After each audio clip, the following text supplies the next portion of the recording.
L'eau de coco rivalise sur le marché mondial de l'eau et autres boissons pendant les chaleurs et l'humidité accablante de l'été. Elle est aussi fortement prisée par les sportifs pour éviter la déshydratation. Pourquoi cette ruée vers cette nouvelle concurrente inattendue? Voici la réponse. Voici les Running Rats. Ce groupe se rencontre au moins une fois par semaine pour parcourir les rues de Toronto.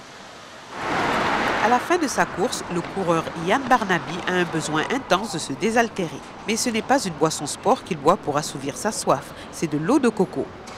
Je la bois pour remplacer le potassium qui prévient l'accumulation d'acide lactique lors de longues courses.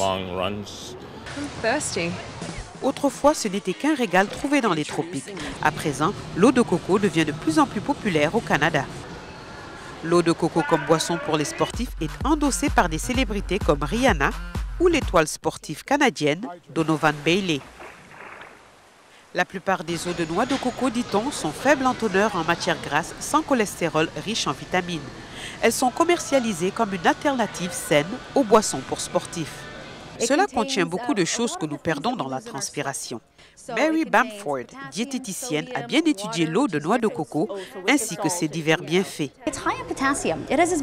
Elle est riche en potassium autant que la banane ou le lait. Environ 80% des gens n'en ont pas assez.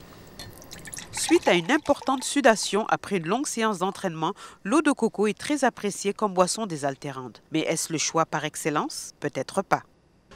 Pour une boisson sport, l'eau de coco est très faible en hydrate de carbone. Comparée à la perte de sodium dans la sudation, l'eau de coco ne suffit pas pour le compenser. Donc, elle est en manque de sodium, un nutriment essentiel à l'hydratation. Pour les raisons submentionnées, un groupe de plaidoyers de consommateurs américains qui ont étudié l'eau de coco suggère que les sportifs continuent à se déshydrater à l'eau naturelle. Si vous aimez ajouter certains électrolytes, mangez une banane ou des pretzels.